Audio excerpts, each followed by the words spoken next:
Hello, welcome to my book review that I'm well aware no one asked for, but I had a lot of time over break to do some reading, so I'm just gonna give a brief synopsis, no spoilers, from a personal perspective. And I'm gonna start with A Promised Land. So, this is Obama's latest memoir released November 17th, 2020.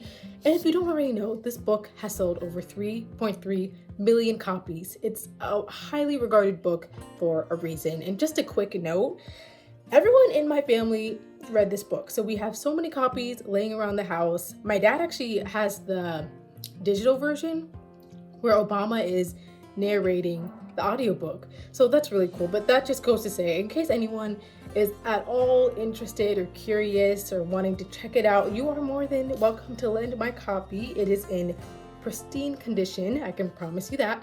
So if you just want to check it out, you're more than welcome to. And if anyone else has read it and wants to talk about it, then yeah, okay, I'm here. So I give this book a 9 out of 10. It is awe-inspiring, it's captivating, it's motivating, it's inspirational, it's personal, it's everything that a memoir should be. And it does not read like a history textbook. It's not a timeline. It's not, okay, I did this, I was elected in blah blah blah. After that, my God. No. It really is like a journey. Like, he truly brings you along on his White House journey and his presidential career. It truly feels like a personal memoir, which it should be. It's not boring or like historical or anything like that. He really does his best to bring you along, and you will experience all range of emotions. You'll laugh, you'll cry, you'll feel angry, you'll feel hurt, you'll feel inspired. Like, he really does a good job of inciting an emotional response through his writing. And just a funny note, I thought it was a little funny that he said that this whole draft was handwritten. So it was just really impressive considering the length of the book. And he worked really late, between the hours of like 11 and 2 or something like that. So just a little side note. Well, okay, first I want to explain the title. So, A Promised Land. It's kind of self-explanatory, but A Promised Land refers to Obama's vision of America. What was the future going to look like? What were we going to do as a society to clear the path to create a better future for the next generation and ensure that our country is better than it was when we were here? So I really like the hopeful title, and he talks about his role in creating a better future through politics and how he would try to achieve his agenda to lead to a better path. And that's really notable. Before I go on, I did want to just say the quick con, the 9 out of 10, why it's not 10 out of 10. So I paid $65 for this book.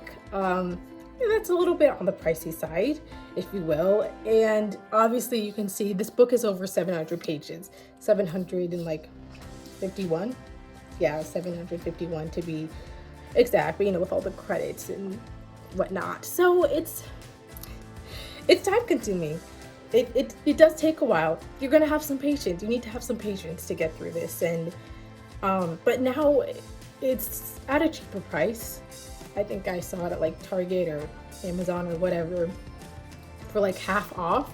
I think obviously mine was expensive because I did get it the day of the release. It was, in high demand. Everyone was pre-ordering it. But, now a few months later, the price, you can find a lower price. So, but just saying that. So another reason why I really like this book, I do want to share the photos. He has some really cool photos in here. Some of these, never seen before. So yeah, I mean, I won't show all of them, but just so you can kind of get an idea of. I love the photos. It's one of my favorite parts. But he has a lot more than that. Also, what I enjoyed is he talks a lot about foreign policy. So if you're at all interested in like international relations or anything like that, he does discuss that a lot in the book. in depth, but it is important because, as you know, he won a Nobel Peace Prize for his international peacekeeping and his work abroad and meeting with ambassadors and traveling and stuff like that. So it is a really important part of the book. But if that's not your thing, no worries. He talks about his domestic agenda, what he did meeting with senators and Congress and trying to get bills passed in the 2008 recession and Obamacare, Affordable Care Act. So all that stuff he also goes in depth. So, you know, I learned a lot. So I found myself being like, oh, okay, like I didn't know, like, okay, Congress does that, and the Senate, and you know, so you'll learn a lot too. So I enjoyed that part. And you know, I knew it was going to be a good book because, you know, there are parts I'm like, wait, is he even allowed to say that? Or I can't believe I'm reading this right. You know, like it's shocking. You're at the tip of your toes. It's not just like, oh, I already knew this. No, you're going to read stuff that you did not already know about him and his presidency and that whole situation. So that's what I really enjoyed about the book. He brings you along a journey and it's overall really engaging. This is only the first book in his series. He's releasing another book, at least another book.